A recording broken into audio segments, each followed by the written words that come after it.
Welcome to the Fintech Diversity Radar's Female Founders Series by Findexible. My name's Linda Saye, and I'm your host for today.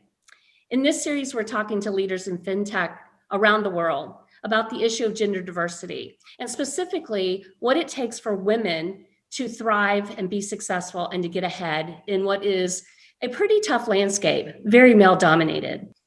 So today, I'm super excited to be speaking with Lucia Gallardo, founder and CEO of Emerge, based in Toronto, Canada. Lucia and I first met in 2018 in the inaugural Money 2020 Rise Up Academy, which was very well-deserved recognition for her. And what I admire the most about Lucia is not only that she is a Latin American serial entrepreneur, but she's fiercely brave and courageous and someone on a mission to positively impact the Sustainable Development Goals. So Lucia, welcome, and thank you for chatting with me today. Thank you for having me. I'm really excited and very touched that you included me. Absolutely, you're doing a lot of great stuff. And by the way, you are one of a very small elite group of female founders in fintech, and you've done it more than once, right? So congratulations. Thank you. I think it's definitely been a ride, and I want to see more women doing it. So hopefully, this series, among other initiatives that you and I both work on, can, push us forward in that way. Absolutely. So tell me a little bit about Emerge. So what's the idea behind it, and what is the problem that Emerge solves? I like to describe the company as like half a technology company and half a technological justice movement.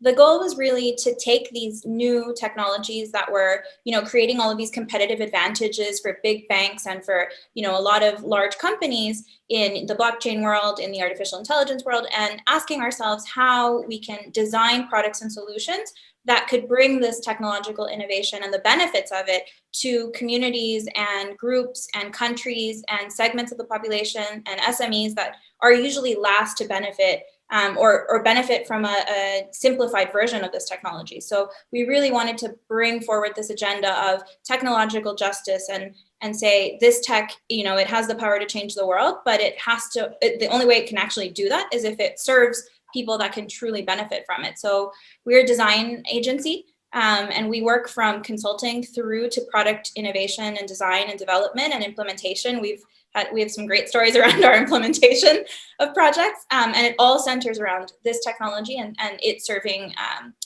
typically excluded groups from around the world. And that's super important these days, right? So, and that's why I wanted to talk to you, because I know that with that lens of how can we make this applicable for all groups, right? And really support those SDGs is so important. And so that's why I really wanted to hear from you today. So good job on that. That's awesome. Thank you. Yeah, it's been really interesting to sort of see the ways in which people think about different financial technologies. I think the one that's, most obviously comes to mind in terms of its capacity to be inclusive has been the decentralized, finance world and how we can potentially create these mechanisms for people to generate wealth and new forms of wealth. But I think there's a lot of work to be done there in the inclusion space. And I think a lot of that wealth is still concentrated in, these very specific circles. And so we have a lot of work to do. And I just view this company as an extension of, how can we think about designing products and services in ways that, are truly financially disruptive to parts of the world that should be benefiting from technology, and that it's about time that we help them benefit from this technology. Yeah, absolutely. So what inspired you to go out and create this company? Where were you and what were you thinking? Like, how did was it a lightning bolt moment or what happened? So what first inspired you? No, I like to say the company was started when I was 8. The reason I say that is because, I grew up in Honduras. It's a very poor country, one of the poorest in the world, actually. And, there was so much exclusion, so much systemic exclusion and poverty and generational poverty, that it was, something that was always on my mind. And I had particular experiences when I was a little girl. We faced a huge natural disaster in 1998, and it devastated large segments of the population who were never able to truly economically recover. And I have very, very clear memories of, my parents bringing me along, me being 8, to help distribute water and clothing. And obviously when you're 8, you can't process that their loss is devastating and likely unrecoverable. But to me, it was something that triggered this like sense of compassion and devotion to that compassion that I really needed to take forward throughout my life. And then, I, in 8th grade, worked on this science project that related to water accessibility. Our science teacher, she wanted us to study, something that we had learned in school and apply it to real life. And our team, it chose water purification. And we went to this water purifying plant. And if you ask me anything about water purification today, I have no idea what to say. But what I do remember, on the way down, we stopped at a neighborhood. It was next to the purification plant, and they did not have access to running water. They lived next to a plant, but did not have access to running water. They, collected their water from rain, from a well 90 minutes away. And, that to me was just these questions. I'm 12 and I'm asking myself, water, I have water all the time. Like, what is it that creates a society in which some people don't have that access? And how does that turn into a generational exclusion? And what are the ramifications of that? And how do you recover from that? And so I became fiercely passionate about advocacy, fiercely passionate. And throughout my entire life, I've been working on these causes in different ways. And then I stumbled, I was studying in Canada. I was studying international development and really going down this like public sector route, I suppose. And I stumbled into technology, and I started getting these job offers from companies that wanted a person with an international market awareness to come in and help them build their expansion strategy. And so I ended up taking 2 job offers. One was to work in neurotechnology to help them grow communities around the world. And the second one was to work for an artificial intelligence company and to help them expand into Latin America. And I just fell in love with the tech. I fell in love with the process of creation. I fell in love with product design. I fell in love with the ways in which I could see this technology working in different ways. And then I came to a full stop. And I said, I'm working to help people that already access great tech. I'm helping people, buy plane tickets cheaper, or I'm helping them do something, that really doesn't serve the world, and it doesn't serve the causes I've been so passionate about my entire life. And so that's where Emerge was born. It was saying, how do I take this same tech? How do I take the DNA of innovation? And I say, hey, how do we get it in the hands of Indigenous communities? How does it benefit SMEs? How can a farmer cooperative use artificial intelligence to make better decisions or to access, alternative funding? So these were the questions that just didn't let me sleep at night. And so I had to build something around it. And I don't even know, it's hard to describe Emerge as a company, because it's really just, I don't care what shape it takes, what form it takes. Really what I care about is how are we solving these problems? And so it's slowly turned into this design, agency. But I think the real purpose is this question of, where is the technological justice in our innovation, and how can we be a part of bringing, that movement forward? Right.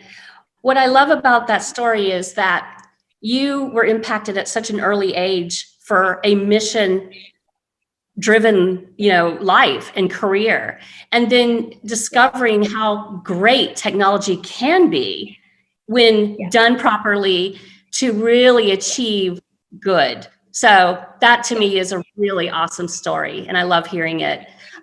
So when you were starting Emerge, or any of your companies, what obstacles did you overcome when you were first starting? Did you have challenges with raising funds or capital? Tell me a little bit about that part of it. I don't know. Do we have a time limit on this interview? I feel like I've been through hell and back. Well, being an entrepreneur is not easy. Yeah, being an entrepreneur is not easy. Being a female entrepreneur is definitely not easy. I think, the 2 biggest categories for me were, number one, all of the internalized barriers that we set for ourselves. I think, I have a personality that strives for perfection, and it was holding me back because it was making my deployment slower. I, was fearful of failure, fearful of success, and so sort of straddled in nothingness and stagnated, in because I didn't want to fail or succeed too much. And so I think there were moments where I had to fight myself quite a bit, and I think that's something that we don't speak often enough about, and it's part of the conversations that I like to have in public spaces precisely for that reason. And then the second part is is this notion of living and operating in a male dominated industry and all of the strings that come along with that. And so finding capital was disastrous for me. A lot of the mechanisms that I used were based off, here are, examples of pitch decks that have raised, tons of money.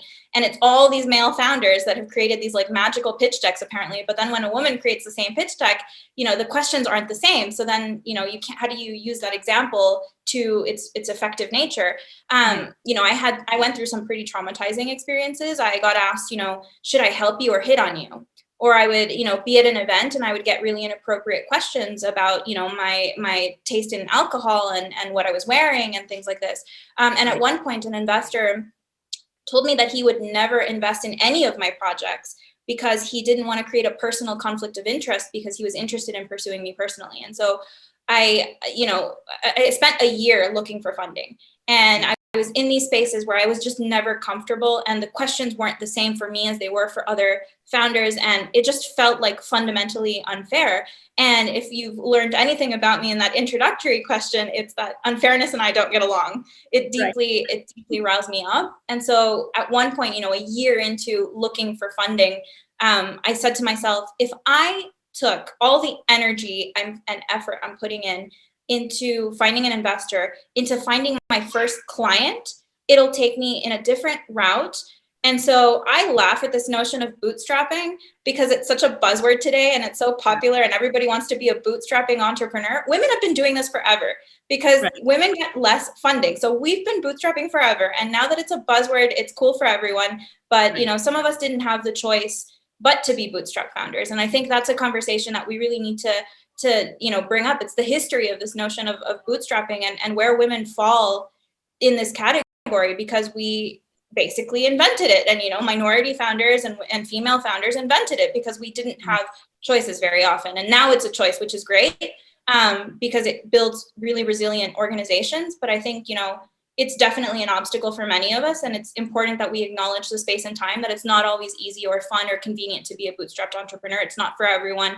And it's an obstacle I've personally lived through, and it was not easy. And I spent, nights where I would feel on top of the world and nights where I would cry on a hotel room floor. And so it's a journey for sure. And I think a lot of women deserve to hear that we all go through it, and that, that we understand and we empathize and we are working day and night to try and fix that. You're absolutely right, Lucia. So about approximately 3% of all VC investments go to female entrepreneurs.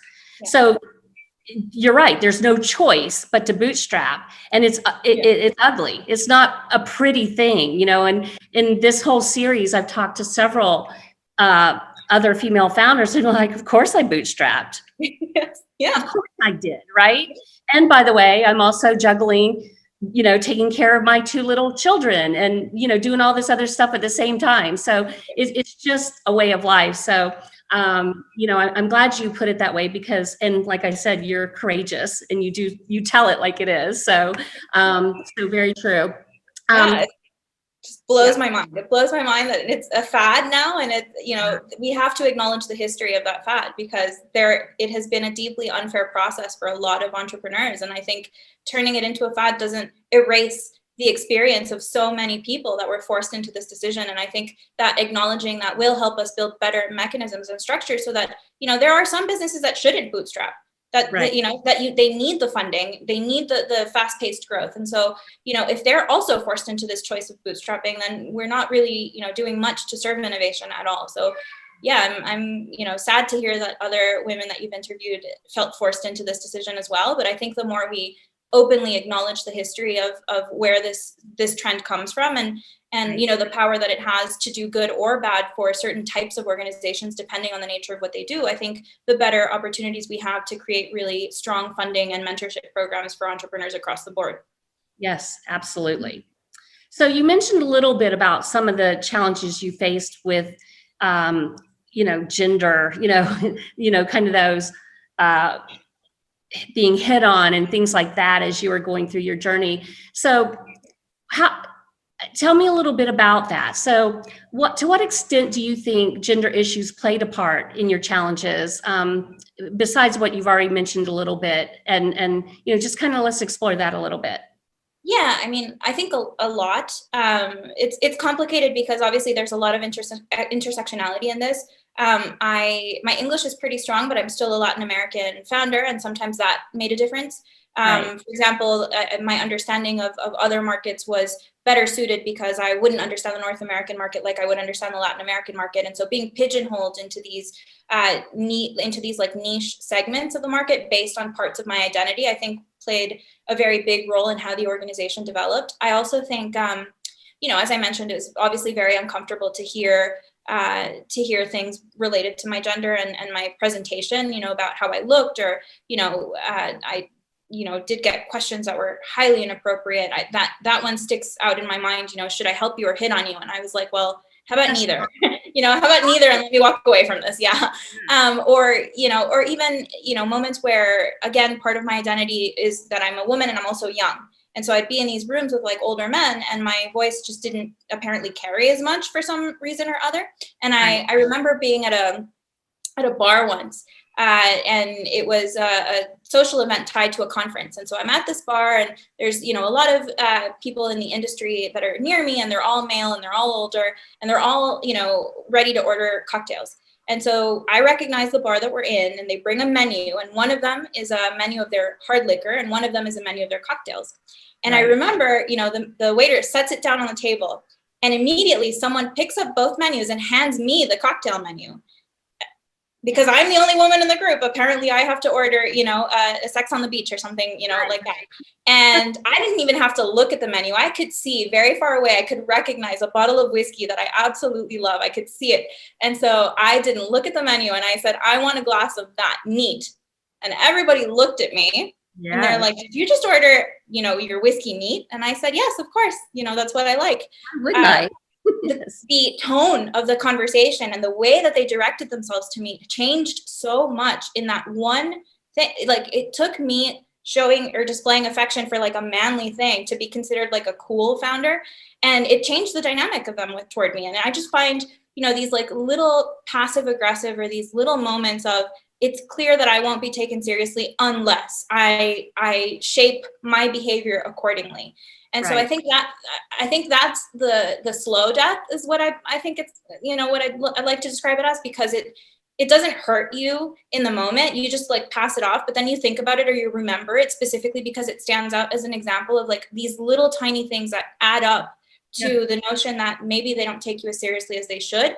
And you know what, they should. I know what I'm doing. I am constantly, learning about my industry. I am working really hard to be at the forefront of what I do. And so I think, those are the things I want to be known for, not, the fact that, oh, she's so cool, she ordered Japanese whiskey on, neat. And so it was very frustrating, and it's a slow death because it hurts over time. And I think a lot of women, can probably relate to that. And that's a painful thing for me to know, and for us to accept, as a society, that's the way it is.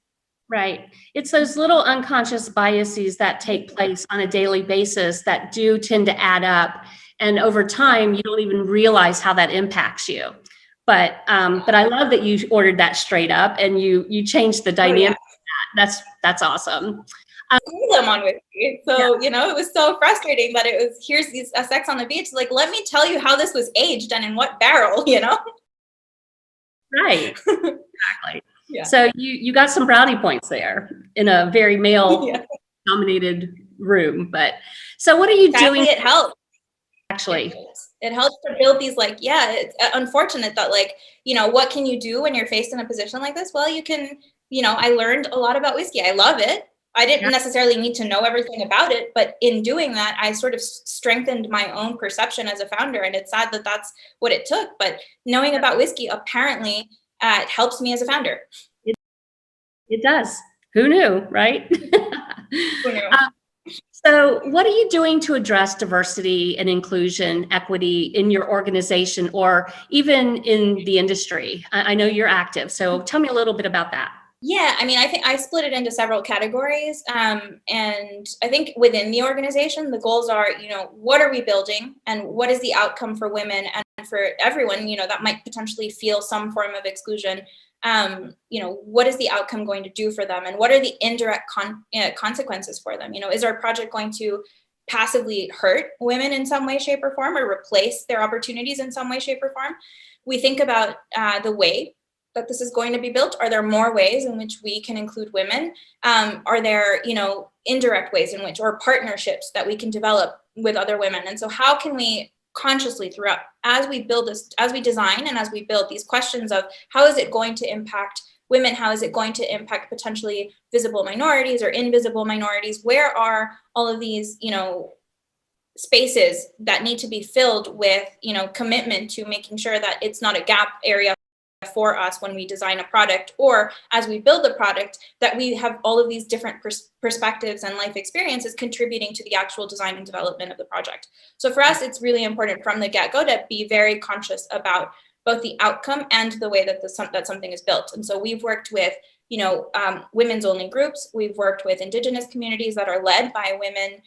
We've worked with different advocacy organizations. We've worked with shelters. We've worked with like women in tech groups and things like that. And I'm an active participant as well, as you know, in like lots of women or women-led organizations. I support Crypto Chicks, which is trying to build more inclusion for women in the blockchain space. I'm a big fan of theirs and try to support them everywhere I can. And then, recently joined Women Entrepreneurs Global, which is this full stack studio to support, early stage women entrepreneurs with a lot of, network expertise, resources, et cetera. I help lead their tech strategy and also their international expansion. So we're really trying to go out and say, we want women to exit at the same valuations as men. We want them to deploy faster. We want them to deploy cheaper. And we want to make sure that as they go through their funding routes, that they have these mechanisms for funding. If they want to bootstrap, that they have the resources to do it and access to the resources to do it. So that's also a really important thing to me. And then just personally, I do have a soft spot for female entrepreneurs. I try to advise them wherever I can. I've got a few that I mentor on the regular. And that's just, it's sort of something that I want to make sure I do in every aspect of my life. And I think Emerge is simply one of the more formalized channels in which we do it, but just wherever possible, I think we all have the power to make choices that can create a more inclusive world for everyone. Yes, absolutely. To all of that. Yeah. Um, I'm a mouthful. no, I knew you had a lot to say, so I wanted to give you that platform. So Lucia, what's next for Emerge? What's on the horizon for Emerge? Oh, we want bigger projects. I think the scope of what we're doing is getting more and more ambitious. We started, with these pilots working with single companies to trace their supply chain, to shorten their payment cycles. We've done some work, in reshaping so that they can be more inclusive of women creators and help women sort of become part of the final stages of supply chains, which is where they're very often excluded. Right. Supporting women and things like that. So we've done a lot on the in the space of, okay, we've done these smaller pilots with certain companies, and now the kinds of projects that we're receiving are a lot grander in scale. We're being asked to look at social housing and how you can create payment structures for rent to own in social housing spaces. We're looking at dynamics around digital identification and displacement. We're looking at central banks and how they're going to digitally deploy incentives and family support for post-pandemic recovery. We're looking at health systems and how we can bridge gaps in access to female health, making sure that insurance programs don't exclude women in certain ways. So a lot around just growing the scope and scale of the projects and saying we're bringing this perspective of inclusion, of impact, and exponential technology, because we're at a technologically innovative forefront. It's just we happen to target all of that innovation into spaces of inclusion, into spaces of impact, and into bringing impact into mainstream innovation. Wow. Busy. You're very, very busy. And that's all so much work to do. So not according to my 2-year-old nephew, who's just like thinks I can play all day. of course, and a 3-year-old's Yeah. mind, that's what you are there for, right? So Yeah. I'm excited about all of that, Lucia. You've got so much going on, and I'm I'm a fan. I'm always watching what you're up to. So Lucia, so happy that we could catch up today, and thank you to our audience for listening and watching this episode of the Fintech Diversity Radar's Female Founder Series. The Fintech Diversity Radar is building the world's first data set on diversity in fintech on a global basis. And here's how you can help bridge the gender divide. If you are a fintech or a financial service provider, please consider taking part in our survey on findexable.com. It's anonymous, it only takes a few minutes. And the radar is only as good as the data going in. So please take the survey. Follow us on Findexable social media platforms and be a part of the conversation. There's some incredible conversations going on, and we'd love to hear your thoughts on it. Subscribe to our YouTube channel. And of course, if you ever want more information, please do not hesitate to reach out at info@findexable.com. Thank you, and I'll see you next time.